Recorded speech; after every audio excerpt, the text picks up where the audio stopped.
We could win this war. We can win this war? Okay, well, joining us from Orlando, Florida, is the man in that clip, Anthony Dream Johnson, who says he wants to abolish feminism and make women great again. No, but it also says, with a trademark, make women great again. Fool, we're always great. Make women great again. But they're going to do a 3-day seminar for women led by all men. In mansplaining news, a 3-day conference for women led by men hopes to make women great again. How the 22 convention will make you the greatest you ever. Raise your femininity by 500%. First of all, how is a man supposed to tell a woman how to be the ultimate woman?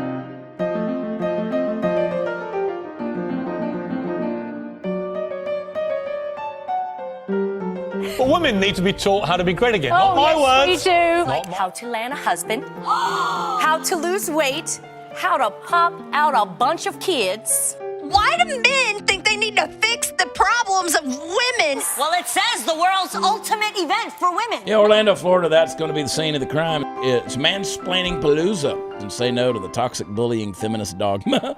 Taught by men to make women great again. Taking the stage now is the founder of the 22 convention. You're in for a treat, Mr. Anthony Dream Johnson. Anthony Dream Johnson. Anthony Dream Johnson. The first president of the manosphere. It's run by all men, which promises to, quote, make women great again. This course is guaranteed to raise your femininity by 500%. Together, we will make women great again. Excuse me, I'm mansplaining here. She said there's nothing radical. Welcome back to the 22 convention of 2021 in Orlando, Florida. This is a special, rare event. This is what happens when you ladies get together and voice what you would like to see happen. And you requested the following individual to come and specifically speak about a topic dear and near to many of the manosphere's hearts, and he's going to be doing it today. He's an individual I've come to know over the last couple of months, and in the hours and days of this convention, we've spent a tremendous amount of time talking and sharing ideas. His personal story is one of true mark, but in this particular case, he's going to be talking about a little bit different subject, one near and dear to my heart, on which I too am facing. And this is simply the fact that men are on marriage strike. We simply refuse to submit to civil marriage under the conditions in which marriage exists today. And so, without further ado, I'd like to introduce Jeff Younger talking about why men refuse to get married. Thank you. Thank you, Socrates. I really enjoyed my discussions with Socrates, and he's a lovely and gracious wife who's been so kind to me. There's a movement, and nobody talks about it. Even men don't talk about it very much. A movement to avoid marriage, and it's mostly among young men. And often, when I try to talk to people about this, particularly women get very angry with me. Like, I'm not advocating this. I just want you to know, I'm not advocating this. I'm an Orthodox Christian, and I deeply believe in holy matrimony. Holy matrimony is not what civil marriage is today, though. It's actually the opposite. So I'm going to ask you not to shoot the messenger here, yeah? I'm trying to just describe things. I'm not advocating for them. I was actually interviewed for this book. This is a book by Helen Smith. If any of you follow the blog Instapundit, which is one of the most popular blogs in the world, Glenn Reynolds, who's a law professor in Tennessee, this is his wife. And she is a psychologist, a social psychologist, and she did a lot of study on this, why men aren't marrying. Well, here's the good news. Divorce rates are declining. Here's the bad news. They're declining because marriage rates are declining. And we don't really talk about that. Look at women's marital status. You see how the never married and married are coming together? And the divorce rate is moving up slightly. Look at men. Same thing, same pattern. They're beginning to converge. Men in particular, you see that line steeper, men in particular are refusing to marry. And there's some reasons for that I think you'll find surprising, things that are somewhat counterintuitive even.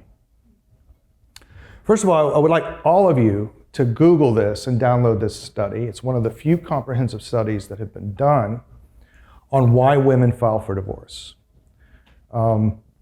At least in your state, at least 70% of all divorces will be sought by women, not by men. In my state and in Dallas County, where I live, it's upwards of 90% are sought by women. That, by the way, the stereotype about Dallas divorce lawyers is true. Dallas has the highest divorce rate of any county in the United States, and it's way higher than the closest one behind it. You can go get rich in Dallas doing divorce law. But there's a quote from the final conclusion that I wanted to read. We have found that who gets the children is by far the most important component in deciding who files for divorce. When they ran different statistical models and they did surveys, what they found was the main reason women were filing for divorce was to get sole control of the children. And that allowed them to get sole control of property and money. One of the big issues here is that we have no-fault divorce, right? There was a time, when I was born, 1965, you couldn't just get divorced if you wanted to. There were only 5 reasons in the state of Texas, where I'm from, that you could get a divorce. Divorce only happened for cause. In marriages without children, it would often be granted, just as no-fault divorce. But marriages with children, neither parent was allowed to run out on the children unless one of 5 things happened. These are things like marital fraud, domestic violence, infidelity, things like that. But right now, marriages can just be terminated. So people think of marriage as a kind of a contract, but it is not a contract. You can't run out on contracts anytime you want, but you can marriages. Here's one of the main issues driving divorce and has gotten the government involved in promoting divorce. Government promotes marriage in order to promote divorce. Government makes money on divorce. Title 4D is a federal program which gives matching funds for the collection of child support. It's about 66 cents on the dollar.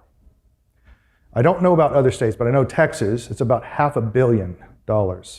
Comes from the federal government to the state in Title 4D funds. It funds our entire Attorney General's office. So when you hear Ken Paxton is suing the federal government for something Texas doesn't like that they're doing, all that's being funded by child support.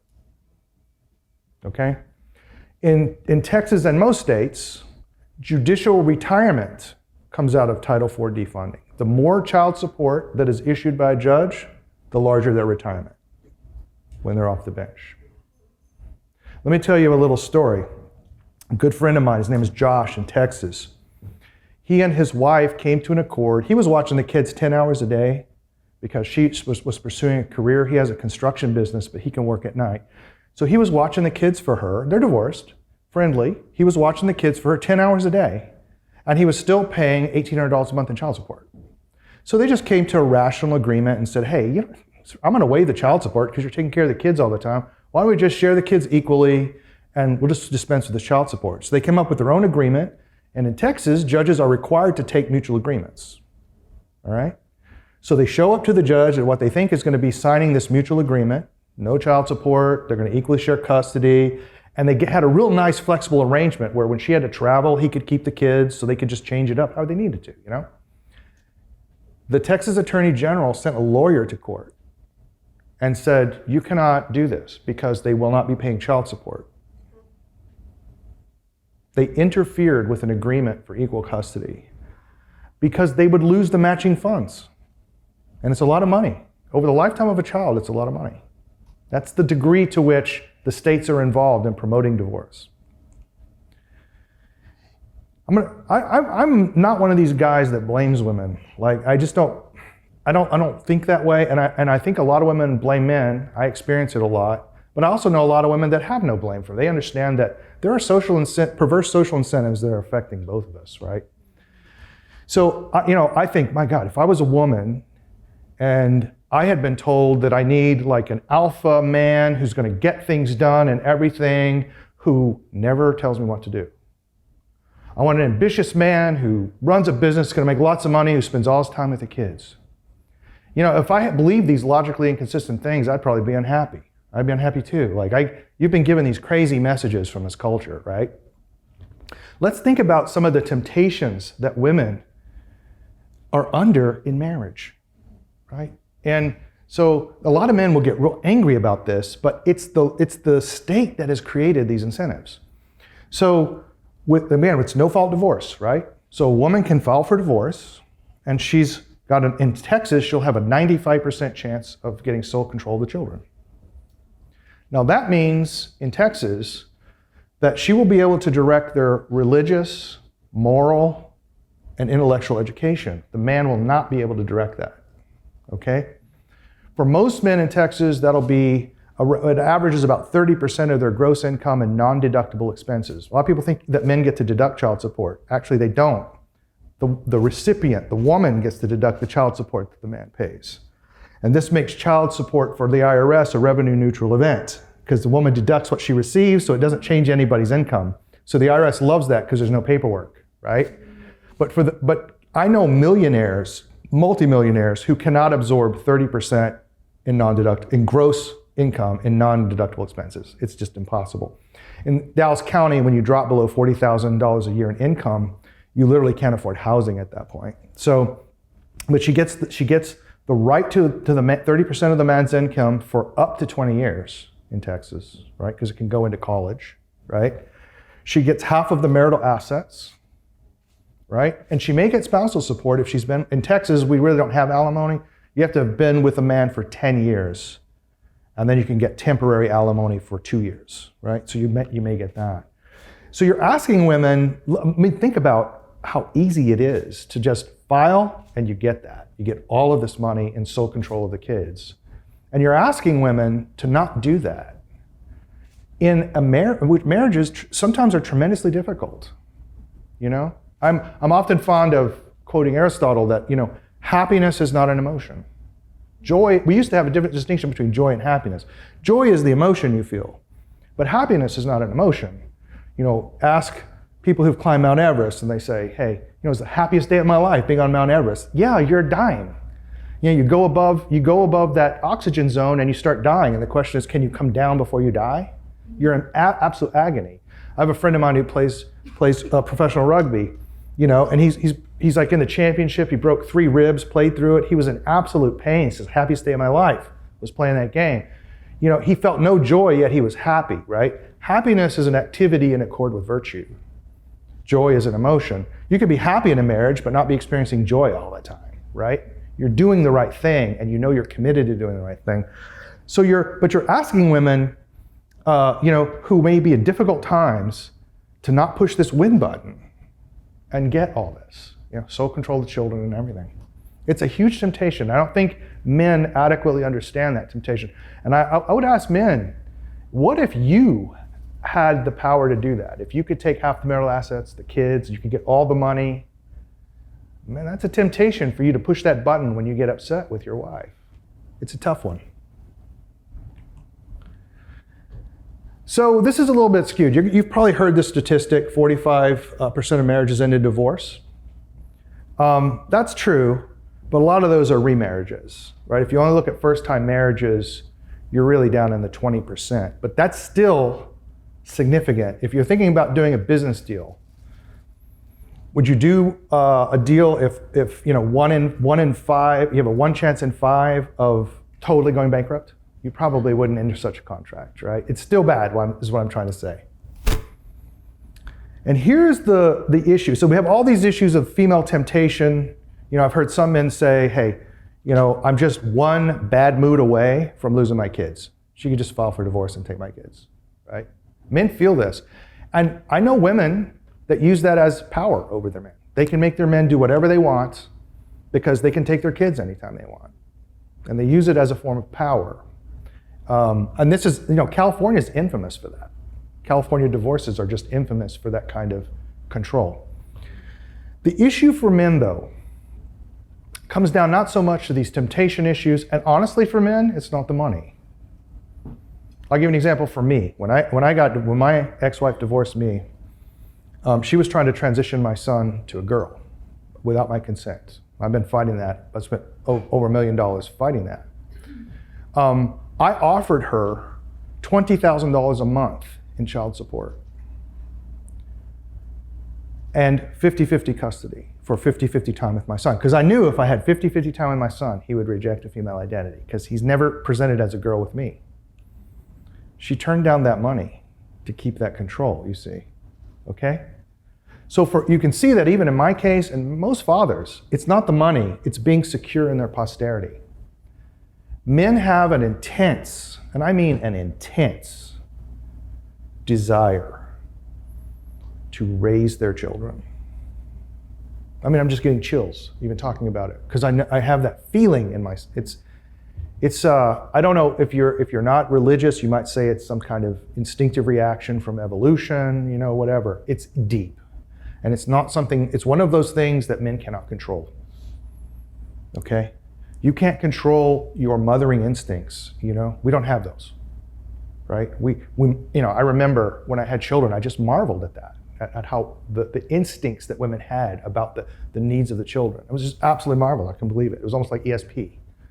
Men have an intense desire to direct the ethical upbringing of their children.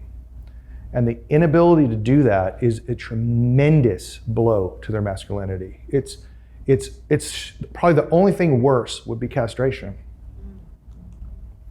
So I want to tell you how the laws make men insecure in their posterity. First of all, at law, fathers presumptively lose the kids. And this may surprise you, right? But I'll give you an example. In the Texas statutes, we have something called the standard possession schedule. About 80% of men who get custody of kids get this. It may be higher. It may actually be higher because we don't have records for some counties. So this gives a man 24% of the time of this child. It's the every other weekend thing, right? So you've heard psychologists up here talk about anything less than 40%, it's a single parent home, right? So the father is really removed from the mental, moral upbringing of their children by the standard possession schedule. But the standard possession schedule, since it gives 24%, which is less than 25%, maximizes Title IV-D reimbursements to the state. So it's no accident that that's the standard. Here's the thing. That custody arrangement is considered to be statutorily, at law, in the best interest of the children.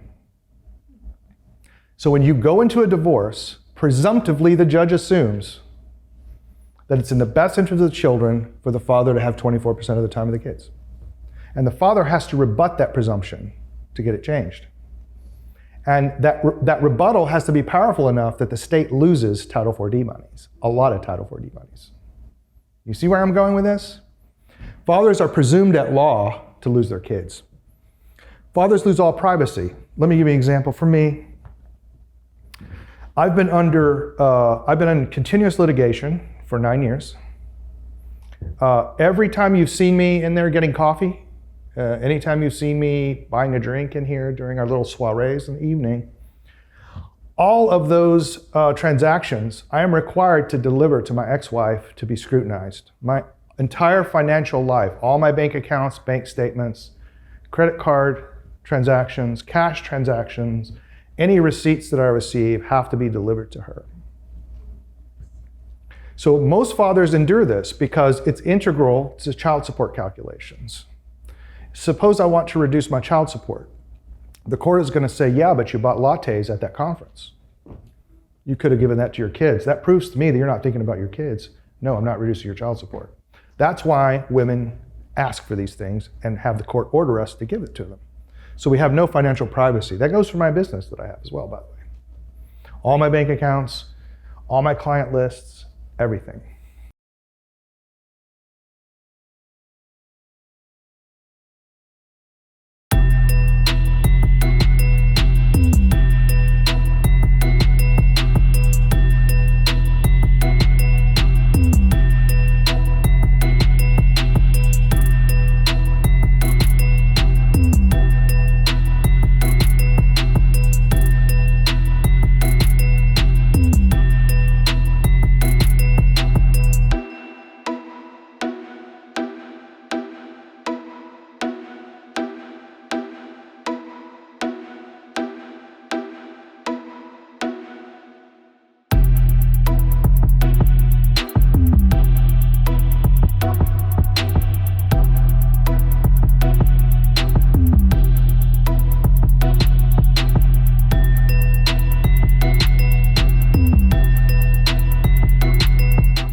Fathers lose their constitutional, civil, and customary rights.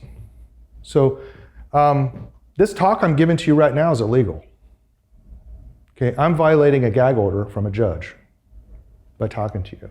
Now I've told this judge, and I'll tell the judge again, I'm never following your gag order. It's illegal, and I will never follow it. And if you believe that the gag order is legal, you're obligated to give me the maximum sentence in criminal contempt, put me in jail, have a writ of habeas corpus, judge, and I will go to the Texas Supreme Court and we'll see who's right. I always tell her that because she watches these things. I don't have a constitutional right to tell you that my son's a boy. I don't have a constitutional right to speak to you about any issue regarding transgender, LGBT issues, or anything regarding marriage. Totally unconstitutional. Family courts routinely give men restrictions like this, which are totally illegal, and men have to spend hundreds of thousands of dollars to appeal to higher courts to get them overturned. It's very common. Gag orders like this are probably 100% of cases are done. Okay, so it's very common.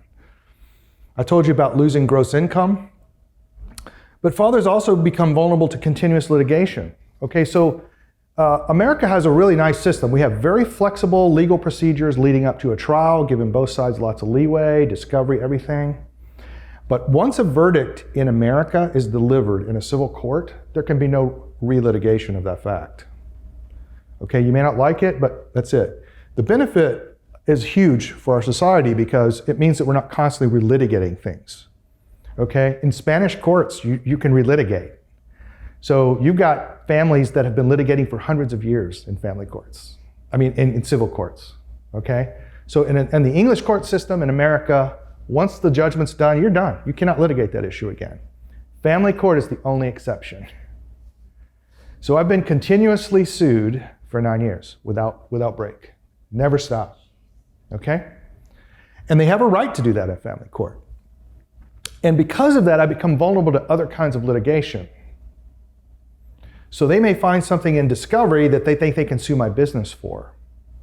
They get discovery from my business and they think they might be able to cooperate with a European partner and try to sue me over some business deal. Now, I'm not making this stuff up. Okay, you become very vulnerable to litigation after a divorce decree if you have a contentious divorce. Fathers become very vulnerable to false charges of domestic violence. So I was accused of domestic violence. I had a $50,000 criminal trial. It was something called assault by contact. Here's what is required for an assault by contact charge. Assault by contact. It only requires touching that a reasonable person would find offensive. In Texas, that carries a maximum fine of $500 and a minimum fine of $0. The judge can just say, it wasn't that bad. But here's the deal. If it's in the context of a dating relationship, a marriage relationship, or a family relationship, it is considered domestic violence, even though it's incredibly minor. In most states, if you are convicted of any domestic violence offense, you can never have primary custody of a child. In most states, you cannot have any state licenses. If you're an electrician, you can't be one. The federal government has interpreted this to mean you can't carry a weapon, so you lose all of your Second Amendment rights. And you cannot be employed by the federal government. Just for that. And I know a guy who invited a friend of his to lunch. Turned out the guy was gay and was sexually interested in him. He said, I'm not gay, I'm not interested. And when he left, he tapped him on the shoulder, convicted of domestic violence, assault by contact, and he cannot carry a firearm. Another issue for men that doesn't get talked about a lot, and we have a speaker that's going to talk about this, is paternity fraud. It's very common.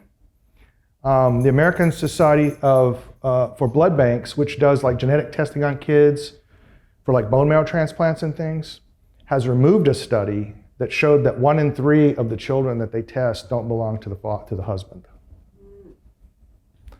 The UK studies, which were much larger studies, show between 1 in 10 to 1 in 25 of men will be raising children that are not genetically theirs. So when a wife has an affair and has a baby, at law, the child is presumed to be the husband's. Presumed to be the husband's. There's no penalty for women to do this. There is no criminal or civil penalty for this.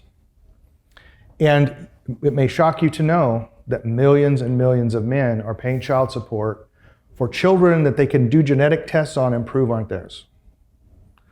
The state will not allow them to renounce their obligations to children that were conceived in infidelity. This happens to millions of men. Texas recently reformed this a little bit, and when a qualifying event happens, you have 1 year to file with the state. But after that, you're on the hook for child support till the child's 26. And this is, because in Texas you can go on until they get out of college, and that includes a master's degree. You get to pay child support. So this is something that can't happen to women. Women are always secure in their motherhood. Men are not always secure in their fatherhood, and it's a very common event. Also, conservator rights. Generally, fathers don't get to direct the upbringing of their children. If you think, I get accused all the time, I've had women say, well, you just don't want to pay child support. True, I don't. I'd rather support my child than pay child support. I want to spend the money on the things I want my child to have. That's a big part of how men want to interact with their children and to raise their kids.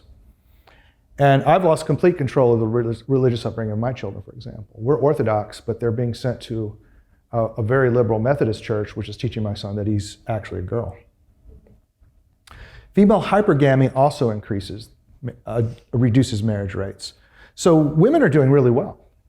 Sorry, what is hypergamy? Hypergamy, it's the tendency for women to marry up. Men don't do that. Women are doing really well, and we should be happy about that. And it's true when it comes even to money that's earned. And this is a breakdown of how much, who's earning more, and taking into account what fields. Women are just doing well. Young women out-earn men. They're doing well. But here's the thing.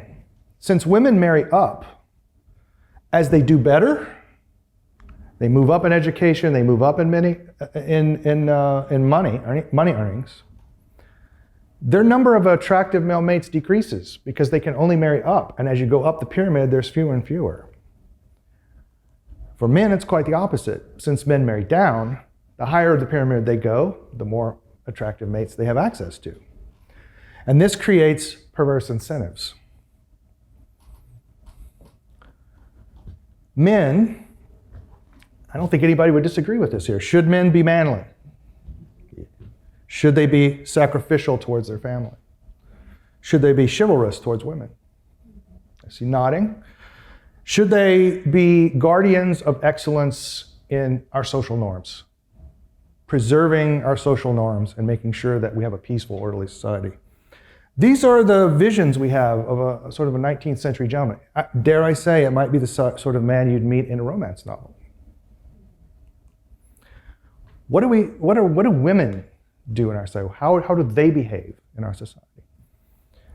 They can have any identity they want. They can dress in men's clothes or women's clothes. A wife can choose to work or not to work. Men don't have that choice. They can take on any identity that they want. Essentially, no social norms constrain their behavior anymore. Think about that for a second. That's a pretty deep one. I don't have time to get into it, but it's an issue for both men and women, a big one. For example, men in the workplace really don't know how to compete with women. We don't have rules for that yet. We don't know how to disagree with a woman without being threatening to her, for example. A lot of women perceive male disagreement as very threatening. And men disagree with each other all the time. We don't mean any threat. So we haven't worked that out in the workplace yet. Not all women are like that. You'll hear that a lot. Well, yeah, we're talking about what's mainly and probably true. And those rare exceptions will be used to sort of excuse a lot of obvious things that we notice. The courts and the laws basically treat women as though they don't have any moral agency. You know, the US Sentencing Commission, which since the 1960s has been studying disparities in criminal sentencing, and they control for geography and the type of crime and everything, they find that women get a 30% sentencing discount for the same crimes. Women bank robbers get 30%. Women thieves get 30% discount. Men are punished much more harshly by the justice system. in family court, it almost goes like this, anything good she did was because, she was able to overcome the husband, and anything bad she did was because the husband made her do it. Like, she's literally treated as though she has no moral agency. It's infantilizing women in a way. I find it very offensive in court. And in short, I could just sum it up by saying women are allowed to be 21st century feminists. Do you think it's sustainable to expect men to be 19th century gentlemen and women to be 21st century feminists? Probably not. Probably not sustainable. I call these postmodern social norms because of the way women are able to invent their own identities, and men are not allowed to do that. And young men have seen their fathers' lives completely ruined by divorce. Most young men have seen that. Most young men have seen that. I have a friend of mine who just watched his father live out of his car. He had to visit his father in his car, right? While his mother is in this, what we call a McMansion, in Texas, right? She got everything. He went on to be a priest, and he's not forgotten that. He's not forgotten that. All right, so I'm trying to give you some ideas to think about why young men are not marrying, and how you might need to talk to your sons, how you might need to talk to your friends about marriage for men. And I think my main message is this: marriage is a good deal for women. Marriage to a good man is probably the best thing for women. But you know what? Marriage to a good woman, it might not only be good for men, it might be essential for men. I kind of think that women have, particularly in monogamous societies, are what has allowed Western civilization to occur. Women have a profoundly the only successful eradication of a terrorist group in history? The Mossad created a dating agency in Lebanon and systematically married off the members, and it turns out that men with children don't do terrorism. Okay? Women have a profoundly civilizing effect on men, and it allows them to turn their energies from some destructive alpha male behaviors to socially productive behaviors. We want marriage to be good for men. And I'm afraid, because of the social conditions we're in, only you women can do that. So I came to plead with you. Make marriage good for men, make it good for women, and good for children. Thank you.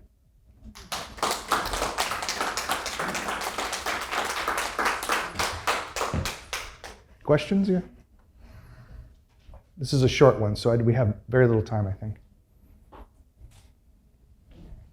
I'm prior military, so I was wondering if you have any experience and shout outs for advice for the military men out there who are probably worried about the same sort of destructive marriages that we see a lot in the military community.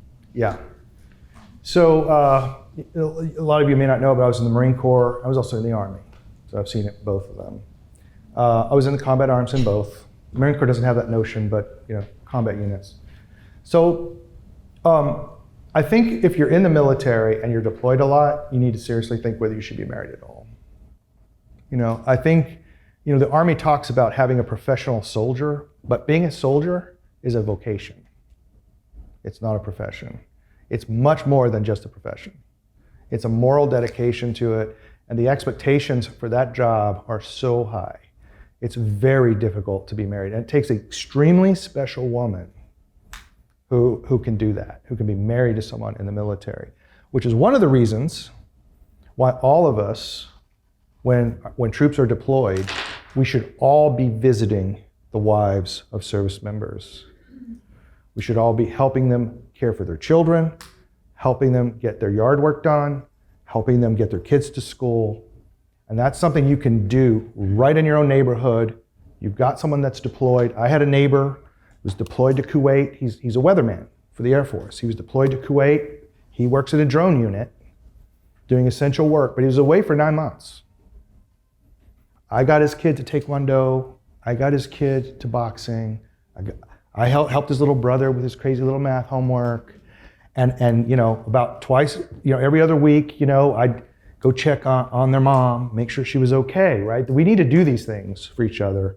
The divorce courts have a profound bias against giving military fathers custody. They often get, in Texas, less than standard custody. Less than standard custody. So you need to, if you're going in the military, whether you're male or female, you need to be very careful about getting married and think very carefully about that. Good question. Anything else? Thank you very much. We could win this war. We can win this war? Okay, well, joining us from Orlando, Florida, is the man in that clip, Anthony Dream Johnson, who says he wants to abolish feminism and make women great again. No, but it also says, with a trademark, make women great again for women. Always great. Make women great again. But they're going to do a 3-day seminar for women led by all men. In mansplaining news, a 3-day conference for women led by men hopes to make women great again. How the 22 convention will make you the greatest you ever. Raise your femininity by 500%. First of all, how is a man supposed to tell a woman how to be the ultimate woman?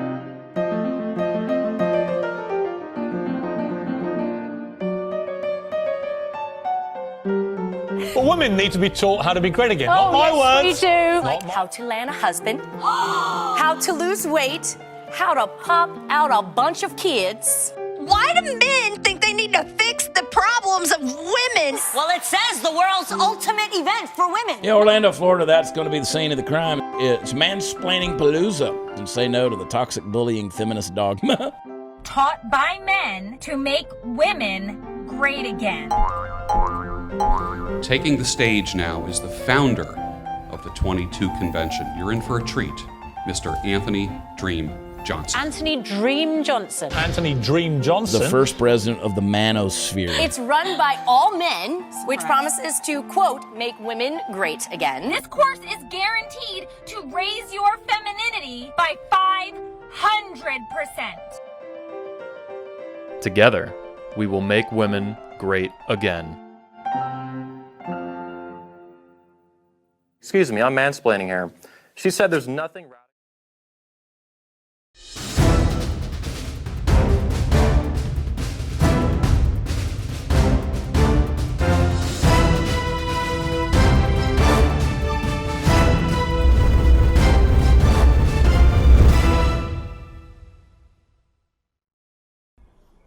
This is Will Spencer from the Renaissance of Men here with the new 21 Report and Jeff Younger.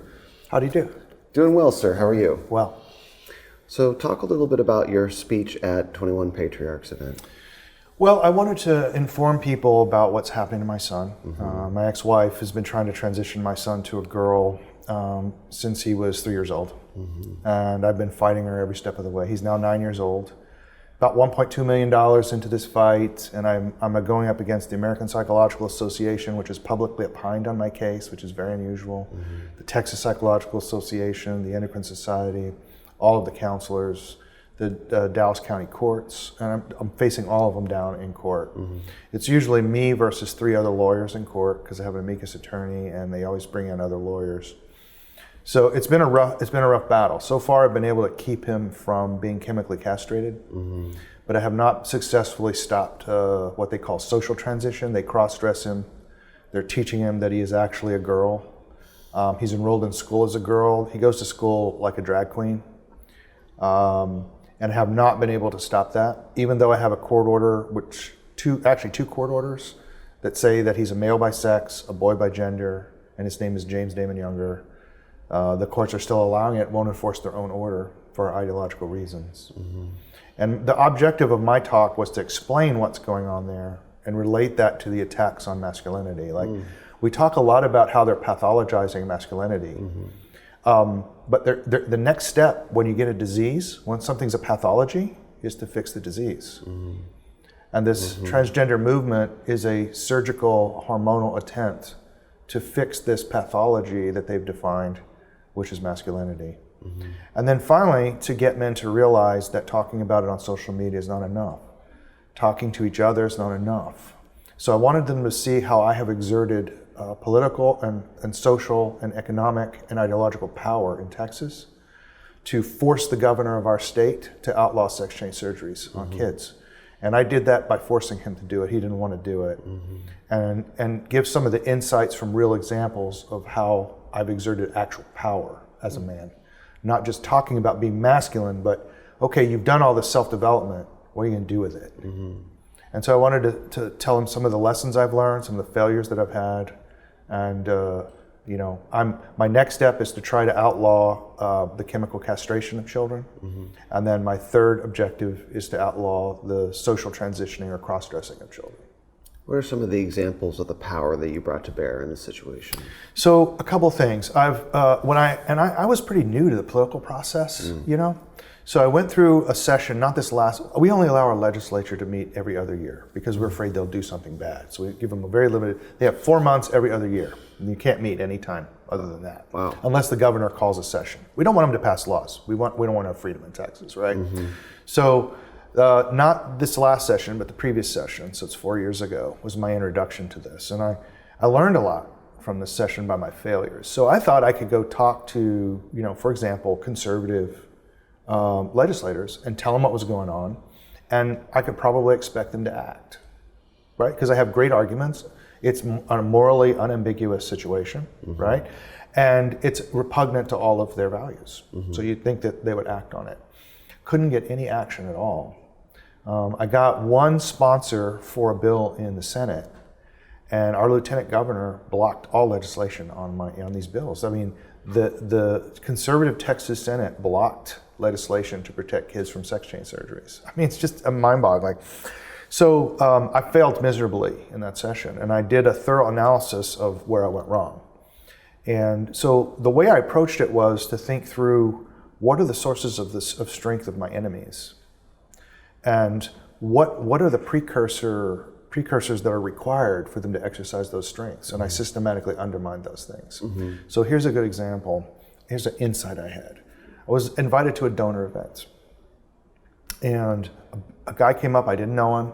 He said, "You're that Jeff Younger guy with that kid, right? The kid that's being transitioned." I'm like, "Yeah, that's me." And he said, what has, and I won't tell you the legislator's name, what has so-and-so done to help you? And I said, well, so far nothing. I've got no legislation introduced, no commitments or anything. So he pulls out a cell phone and he says, "Listen, you motherfucker. You will help this man, or I'll pull $100,000 out of your campaign." And the next day, magically, things start happening. So I was like, okay, I see how power is actually exercised. I was grateful for this experience. I mean, I was not horrified by the corruption at all, but I mean, I was grateful. This is how power is actually exercised. So I began, for example, to start looking at donors. So I had a representative that really should have been on my side, should have been pushing this for me in the House, Texas House. I went to his donors. I got the donor list. It's all public information. One example is I showed up to a bank, and a bank president, which had donated to this candidate, and I said, this candidate is not supporting this obvious common sense moral legislation, right, to protect children. And he said, well, we don't want to get involved in stuff like that. And I said, oh, really? And so I pulled out a flyer where I had this bank president's face superimposed over a rancher castrating a bull. And I had his name down there. And at the bottom, I had 3 banks near his. And I said, look out your window. There's 50 people out there passing these flyers out, telling your customers that you support the castration of kids.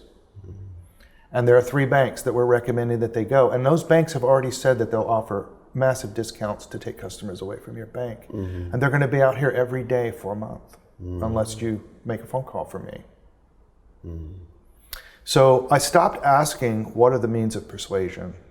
And I started asking, what are the means of coercion? If you can't, this is such a morally unambiguous issue on the life of boys, that I said, okay, if you're not persuadable on this moral issue, and I'm not going to spend much time trying to persuade somebody about it, it's so obvious, then you're a person that I have to coerce, and I'm going to coerce you. You will not be elected. You will not have a business. Your family, I went and told children what their fathers were doing. Adult children. But, I went and told their families what they were doing and shamed them into doing it.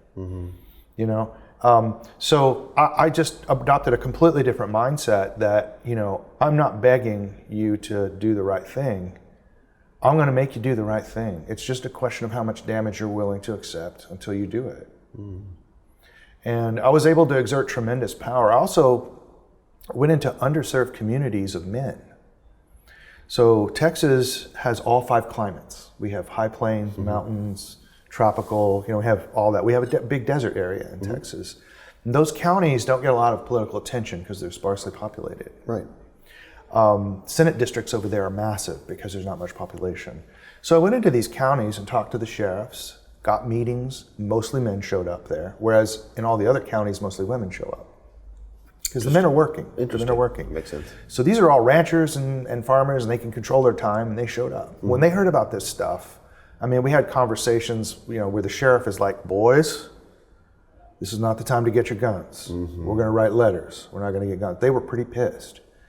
But they helped me generate a tremendous amount of grassroots pressure, so much so that at times, legislators in Texas were recording over 300 lobbyists for my bills a day.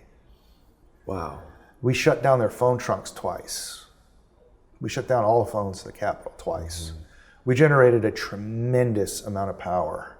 And in the process, what I wanted to focus on was teaching these groups how to cooperate with one another. Because a lot of men get isolated, right? They're out in their county, they're ranchers, they have their friends around them.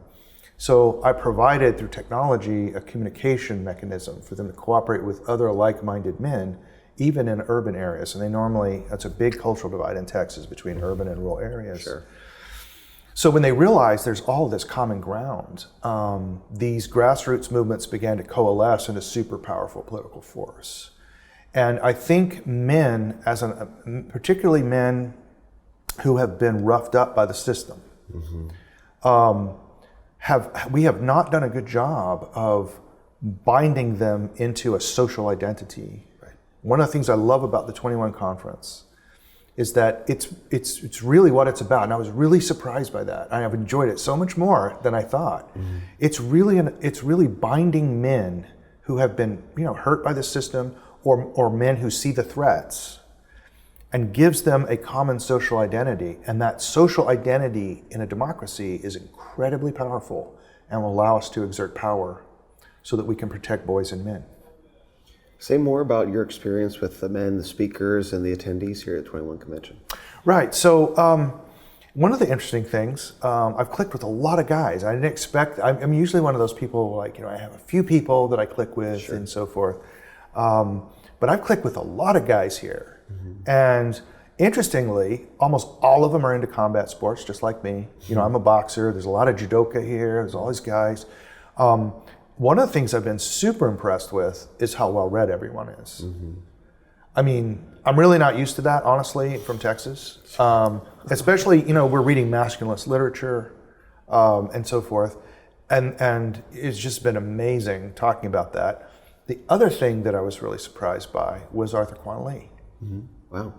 And, it really, if you learn one thing new when you go somewhere, it's very valuable. You don't often actually learn something completely new. And I really had never thought about it. We don't have art. We don't have a kind of masculine romanticism. And that has to affect the way we think about the world and the way we're using their art, and we're idolizing their ideals, where in words we're not in accord with that. And that was one of the most powerful insights I've gotten here.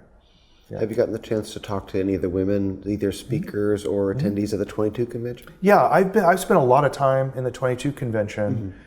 In fact, they invited me to talk to them. Oh, wow. So I had to produce a new talk kind of on the cuff. I'm speaking right after this, actually. Oh, great. What they wanted me to speak on was not about my situation with my son, but about some of the comments that I've made online about why men are choosing not to marry, and how fathers need to start educating their sons about what marriage really is and what the legal regime really is, and the distinction between holy matrimony and civil marriage.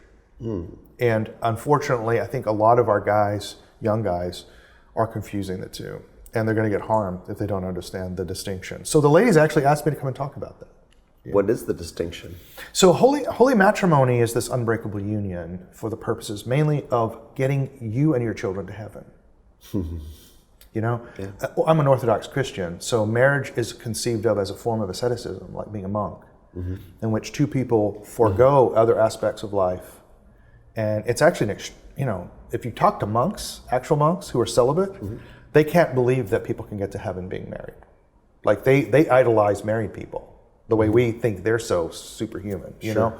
They're like, wow, you have so many cares of the world. How can you do it? You know, it's very interesting. That's amazing. I never heard that before. Yeah, it's very interesting. So, you know, it's two people who decide to cooperate together and give up these worldly things to try to get to heaven and to try to get their children to heaven.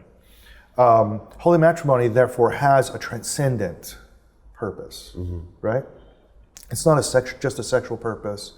It's not a purpose just of self-fulfillment. In fact, entering into marriage, you would expect all kinds of trials, self-denial, difficulties, you know, as you try to become holy and become good. Whereas civil marriage has everything to do with money that goes to the government, the disposition of property, all the things that in holy matrimony you're supposed to downgrade in importance, civil marriage elevates in importance. And in fact, civil marriage doesn't address any of the aspects, spiritual aspects or cognitive aspects or emotional aspects of marriage. Just to give you some examples of some of the things I'll talk to the women about, a lot of people don't understand the Title 4D system, right? So Title 4D is a federal law, and it provides matching funds for the collection of child support. It doesn't sound very bad. Like, seems like you would want to encourage the state to take care of kids, right? It's 66 cents on the dollar in most cases. In Texas, it's $500 million for the collection of child support. So here's the thing. If you give 50-50 custody to fathers in divorce, there's no child support. The state doesn't get the money. So there's a massive $100 million incentive to always cut fathers out of the lives of children. So that's one example of where we need to exert political power to change that, right? It should be the opposite. You should only get reimbursed if you can convince a father to stay 50-50 in the lives of their kids. Then we'll reimburse you, right? If you cut fathers out or the father chooses to fall out, the state should not get reimbursed. We should need to reverse the incentives, right? But Title 4D is really the origin of a lot of the problems with civil marriage. And most of the states actually altered their laws around divorce to maximize reimbursements from Title 4D. So for example, the judges that are in family court, their retirement in most cases comes from Title 4. The more child support they issue, the higher their retirement. So you have these terrible incentives to push fathers out of their lives. You know, and Texas has a statute in the family code. We have something called the standard possession schedule, which gives you 24% of the time with your children. For fathers. For fathers. 99% of the time, it's fathers. I think the Texas Attorney General's office told me, Ken Paxton told me, that it was 94%. It's higher than that, but it's 94% of the time. It's fathers. So there's a statute that says that standard possession schedule, 24% of the time, is presumed by the court to be in the best interest of the child. But you know from your background, anything less than 35 to 40%, depending on who you talk to, you're in a single parent home. You have no influence. So, you know, the idea is that it's statutorily presumed that cutting the father out of the child's life is in the child's best interest. Why? Because under 24% of the time, under 25% of the time, you maximize your Title 4D payments to the state. That explains a lot. I had a friend of mine who came to accord with his ex-wife, and they wanted to do 50-50 custody, no child support. And in fact, she agreed to let him have the kids, you know, most of the time, like 10 hours a day in some cases. Oh no, I don't like where this is going. So it was all good. He was happy with it. He has a construction business. He could work it all out. So they go to the judge to just sort of make this happen, right? Guess who shows up and says that they shouldn't do it? The Texas Attorney General's office sent a lawyer to argue against them doing 50-50 custody when they jointly agreed on it. And do you know the judge said, well, the Attorney General doesn't agree. We're going to have to wait until we find out more information, and wouldn't let them do it. What? Yeah. That is how bad it is. So civil marriage and holy matrimony are two completely different things. One points to heaven and one points straight to hell. Mm-hmm. Men understand it then when you explain it that way. Right. Well, can men be in holy matrimony without a civil marriage? It isn't possible in any of the 50 states. And a lot of people, you'll hear a lot of people say this. They'll say, well, just don't get a marriage license. The problem is that in all the 50 states, marriage is defined by various criteria, not just a marriage license. So as soon as you represent yourself as being married, you're married in most states, right? As soon as you have children and represent yourself as married, you are married in all states. You simply have to represent yourself as being married. So a religious marriage, by definition, is presenting yourself as being married. So regardless, you will fall up under the civil laws of the state. We're going to have to come to grips with the fact that there's no way for us to achieve our goals of saving traditional masculinity, saving boys, without exerting political power. And a libertarian hands-off, let's keep the state out of it, isn't going to work because the state's already in it. When you explain this to legislators or legislators, as you have to me, what's, I guess you might say, their major malfunctions? Like, is it that they just don't want to take this on? Is that they're active collaborators with it? Is it that they can't put the pieces together? Like, what's going on that isn't bringing out the same level of outrage in legislators that it does in everyone that you speak to? You know, there's, first of all, if you understand, like, and Texas is a big state. Yeah. You think of the federal government as being run by agencies, right? Yes. And elected officials don't really run the government in the federal government. Right. Agencies run the government. It turns out in the states have all implemented their own agency systems based on federal agency law. And so most states are run by agencies. And legislators have some influence through the law on how they run. But to give you an example, the way I outlawed sex change surgeries in Texas, I had realized that I wasn't going to accomplish it through the legislature, so I did it through an agency. I did a couple of commercials with a candidate that's running against our governor and forced the governor to tell the Department of Family and Protective Services to outlaw it. So it was outlawed by regulation rather than by law, right? Another example of how I had to figure out what the levers of power actually were, right? So what they do is they'll consult the agencies and they'll say, well, what would be the effect of 50-50 parenting? And the Texas Attorney General's office is going to say that would be the total loss of all of our budget because our entire budget is funded from it. There you go. So then the legislator has to deal with the fact that this is a bill that is not revenue neutral. Now, anytime you have a non-revenue neutral bill, you have to go through a budget process. There's a whole new process for those bills. And he has to then find that money. And he has to convince the other legislators to give that money over. Now, that means that there are programs that other legislators want that money for that it's not going to get funded, right? So it introduces like a whole like multi-year battle to get something like that done. And most of them are not willing to sign up for that. Now, I've had some amazing relationships, though, in Texas with like Representative Brian Slayton, Senator Bob Hall, Representative Biederman. And these men were just simply willing to do the right thing no matter what. No matter what. But just to tell you how powerful our opposition can be, they redistricted two of these Republicans completely out. They don't have a district anymore. They can't run again. Precisely because they did that. Wow. So, you know, that's the first thing. The second thing is, you think like conservatives would be on our side on an issue like this. Right. I don't really think it's a left-right issue. If you look at the polling, you got 90% of conservatives and 60% of liberals. They want to ban sex change surgeries on kids. Like it's probably, of all the policy issues out there, it's got the most unanimity of any policy. But you kind of expect maybe this is being funded from the left, driven from the left, right? Oh no, the transgender movement in the United States is being funded by Republicans. What? Yes. What? So there's a really good article you can get at the Federalist. It's called "Who Are the Rich White Men Funding the Transgender Movement" by Jennifer Bilek. Oh no. And Paul Singer, who funded the Human Rights Campaign, is a Republican. He's a hedge fund billionaire, and he's been funding this movement and pushing it all over the place. James Pritzker, who now calls himself Jennifer Pritzker, he's a very ugly man in a dress now, funds the child transgender movement. And he's the brother of the governor of Illinois. That's why I know the name. Yeah. So it's Republicans doing this. It's the largest donor in the Republican Party and the third largest donor in the Republican Party. Now, they used to wash their money into Australian NGOs and then run it back by having those NGOs donate to NGOs in the US, so we didn't know about this. But COVID revealed them because they can't get their money in and out right now. So all those NGOs have shut down. So we know where they're spending their money now, and we know what they're doing. So those guys donate tremendous amounts of money to political candidates at the state level because, with with a $50,000 donation, you can hugely influence a state legislator, right?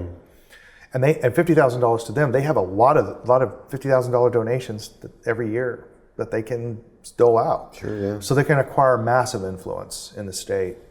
And so what happened in Texas was our Speaker of the House, a guy named Dade Phelan, I call him Dade Felon, was essentially bought off by these guys and blocked all legislation. Wow. Yeah. Wow. The world's not what you think, and when you look at it, you can start to understand how to actually exert power. But it's not what you think. The world doesn't work the way the government textbooks say. Do you find that the men here who listen to you speak are feeling like I do, which is like, what can I do to help you? What can I do to help change this? What small steps can I take right now? Yeah, absolutely. And if there's anything that I would like to see in future conferences here, it would be less emphasis on describing the problem and more emphasis on what we should do. So in my talk, I really tried to give concrete examples of this. So here's a good example. Right, we're in Florida, right? So I've had several gentlemen come up to me and say, hey, I did what you said. I called up my county precinct chair, and I'm now a volunteer, and I'm working to get the vote out on men's issues. I've talked to several Republican women who are all on board with it, like they were surprised at the reception that they get. And the other thing that they learned was that the people that are showing up to exert this power, they're all 60 and up. When a young man walks in, ready to donate his time, a lot of these guys I've talked to are veterans. They can't believe the respect that they're given because young people aren't showing up. And so these people who've been running, these voting precincts, running the counties, pushing legislation, are so eager for young men to show up.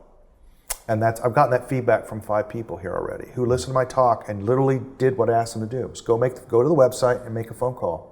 Tell them you want to volunteer. And here's the thing. The Republican Party, for example, is very grassroots. So if you show up and volunteer and you block walk and you do the work, it's remembered. And when they look for candidates to run for office, they don't look for these rich guys. They look for the people that showed up for the work. People that were ideologically reliable and would work. You show up for a couple of election cycles and show that you can get the vote out, they're going to tap you to be a candidate. And eventually our guys are going to be exerting political power that way. And again, we can forge ourselves into a social, political, economic, and technological force to be reckoned with by our enemies. It's beautiful. That's beautiful. Where can people go to find out more about you and what you do and go to the website that you mentioned? Right. So the court, through its illegal gag order, is always trying to shut down all my stuff. Right. So there's a network of volunteers that run a Facebook page. And just go onto Facebook and search for Save James, and you'll see a cowboy boot logo come up. And on that page, they cover my case. They cover other cases in Canada, which are equally egregious. They cover the international issues going on in the counseling community. We have counselors that volunteer there. We're always looking for moderators, so anybody who has expertise, you just ask the admins of the page and they'll allow you to post. And so it covers globally the whole issue, not just my case. You'll see there it says Save James, save thousands of children. We're not just focused on my son. Sure. My son's just the tip of the spear, as you said. He's the tip of the spear, but there's a lot of children that are going to be hurt. That are falling behind him. We're always very aware of that. You can go there and get all the information that you need. And if you want to contact me, you can also go there. They pass out my contact information to the media and stuff. You can definitely get me there. I think what's so important about what you're doing is not just protecting kids, but also revealing the scale of corruption that's affected our institutions. It's enormous. Yeah. Very brave. Thank you very much. Thank you. It's a pleasure talking to you. It's a pleasure talking to you Yeah, as well. so long. This is Will Spencer from the Renaissance of Men here with the new 21 report and Jeff Younger. Thanks very much.